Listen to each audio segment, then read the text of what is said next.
A paz do Senhor Jesus a todos os irmãos, a todas as irmãs que estão aí ligadinhos no canal do pastor Claudinei Barbosa. Irmãos, eu queria falar com os irmãos aqui, sobre casamento. E nesses vídeos que eu estarei fazendo, os vídeos aí curtos, mas edificantes para a nossa alma, eu vou estar aqui passando os 10 conselhos para um casamento feliz na presença do Senhor. Aí você que está ligadinho aí, se você entrou nesse canal, se você está aí ouvindo, compartilhe para mais pessoas também serem edificadas com esta palavra. Dá um ok aí, e seja edificado com a palavra do Senhor. Então, todos os que se casam sonham em ser felizes para sempre, Porém, a sociedade atual tem constatado que isto está se tornando um ideal cada vez mais difícil de ser alcançado. Com demasiada frequência, podemos testemunhar dissensões, conflitos, separações, divórcios, traições e até crimes decorrentes de uniões infelizes e mal orientadas. Afinar duas pessoas em matrimônio é muito mais difícil do que afinar 2 violinos. Buscar harmonizar 2 pessoas com personalidades e formações familiares diferentes requer muito mais cuidado e dedicação do que se imagina. Podem existir inúmeras incompatibilidades entre um casal que, se não forem superadas, acabarão por destruir rapidamente uma união que começou com um sonho, de ser eterno. Estas incompatibilidades podem ser resultantes de uma educação familiar diferente, temperamentos opostos ou ainda de diferentes sociedades culturais e religiosas. As incompatibilidades não devem ser menosprezadas, pois são capazes de destruir sonhos e semear tristezas, amargura, ódio, culminante, enfim, com o divórcio, as suas múltiplas complicações, caso aconteça um divórcio.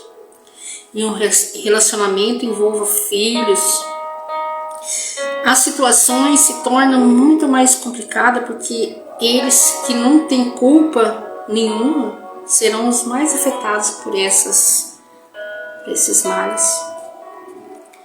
Por isso é de grande importância o preparo para o casamento, pois ao serem considerados essa possibilidade, muitos desses problemas podem ser evitados. Quando um casamento cristão é realizado, deve-se fazer todo o esforço possível para que todas as diferenças sejam superadas e todos os motivos de atritos eliminados. Ambos devem procurar promover o amor e confiança, o bem-estar, a paz, a felicidade do lar. E é bom considerar que, pois pouquíssimos casais se acham preparados e completamente unidos a realizar-se a cerimônia nupcial. A união verdadeira e completa do casal é obra dos anjos que seguem. A cultura popular ensina que um casal precisa comer um saco de sal juntos até que consiga se entender. Mas na verdade, alguns casais poderiam comer uma salina inteira e jamais conseguiriam um entendimento. Porque o entendimento é tão difícil. O que contribui para a desunião se as intenções iniciais são sempre tão boas. Quando o casal passa a conviver debaixo do mesmo teto, a imaginação e os sonhos que antes revestiam o seu casamento, inconscientemente substituídos pelas descobertas dos defeitos um do outro, ou até então desconhecidos ou imprudentemente ignorados, esses defeitos, não raramente se tornam insuportáveis e repulsivos, trazendo consequências desastrosas por não serem mudados nem tolerados, ou ainda pela total ignorância em saber lidar com eles. Por isso, tudo seguem aqui os 10 conselhos para um casamento feliz, que, se forem postos em práticas, poderão ajudá-las na construção de uma vida matrimonial equilibrada, estável, feliz, abençoada, que é o desejo dos editores da Bíblia para casais cristãos. Irmãos, primeiramente, a gente tem que estar firmado na presença do Senhor. Se a gente não estiver firmado na presença do Senhor, nosso casamento, muitas vezes, ele não vai para frente. Mas nós, como somos firmados na presença do Senhor, nós vamos estar aí ajudando, motivando os irmãos, amém? Então, o primeiro conselho de hoje: mantenha o diálogo aberto. Por quê? Porque quando há discordância entre os cônjuges, o que não é nada incomum entre pessoas de personalidades diferentes, pois os opostos se atraem. As duas atitudes que geralmente marcam o seu comportamento, podendo e muito afetar o bom relacionamento do casal. Daí a tendência muito comum de amarrar o burro, como diz o povo, ou cortar o papo, às vezes por vários dias fazendo silêncio, empregando na tortura do relacionamento.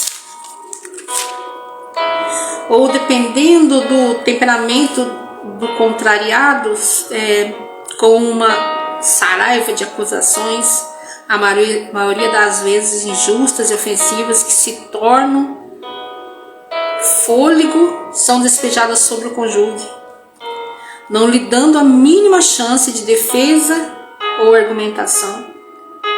A situação alcançará o seu nível mais crítico e ambos tiveram o mesmo comportamento, correndo risco de até mesmo extrapolar as agressões verbais. Que os irmãos sabem, se a gente falar uma palavra, a palavra ela pode passar, mas o que a gente ouviu a gente jamais esquece. Então, se você maltratar o seu cônjuge, ele não vai esquecer. Pode passar, mas ele não vai esquecer jamais o que foi dito. A este mandamento lembra que o diálogo de ser mantido segundo o dicionário: diálogo e conversa, não discussão entre duas pessoas. Quando apenas uma fala, não é diálogo, e sim monólogo. Quando os dois falam ao mesmo tempo, não é diálogo, é briga. Diálogo significa saber falar e saber ouvir, saber falar quando falar, como falar e o que falar, além de saber ouvir e ouvir até mesmo aquilo que não queremos. Aprenda que no diálogo é fundamental importância respeitar a opinião do outro.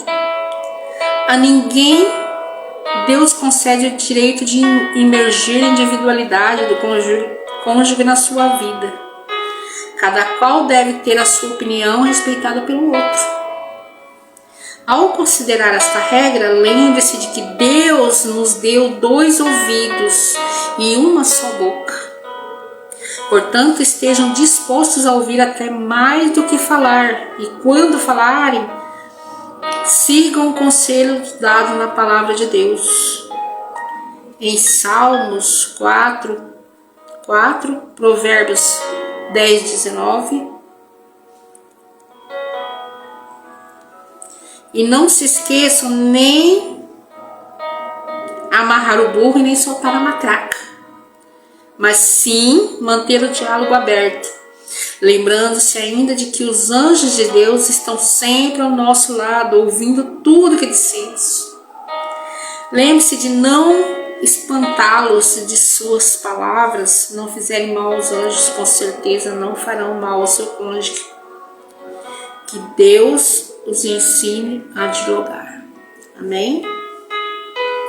Então nós vamos aqui finalizar, né, com uma oração. E que o Senhor venha colocar em nossas vidas calmaria para a gente poder suportar, né, muitas vezes. Que eu sei que não é fácil, mas a gente vai aprender a ouvir. Nós vamos aprender a ouvir o que o nosso cônjuge tem para nos falar e apenas falar aquilo que o Senhor nos deixar. Senhor, meu Deus e meu Pai, Senhor da glória, eu oro, Senhor Jesus, por esses casais, Pai amado, Pai querido, que estão aí sofrendo, Pai, perseguições, que estão sofrendo, meu Pai, na angústia, Senhor, do divórcio, do adultério, da prostituição, Senhor. Mas que o Senhor venha, Senhor Jesus, restaurar essa família, que o Senhor venha restaurar este casamento, e que o Senhor venha, Senhor Jesus, colocar, meu Pai, nessas vidas calmaria, Senhor Jesus, para que um possa compreender o que o outro está falando. Que eles possam, Senhor Jesus, entrar, meu Pai, nessas vidas, Senhor, com toda a calmaria do Teu Espírito Santo nas nossas vidas. E que o Senhor venha, Senhor Jesus, restaurar pelo poder do Teu Espírito Santo. Amém, Jesus.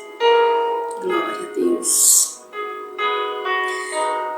Nos próximos vídeos, eu estarei falando dos outros conselhos para o nosso casamento. Amém? Fiquem todos na paz do Senhor Jesus. Amém?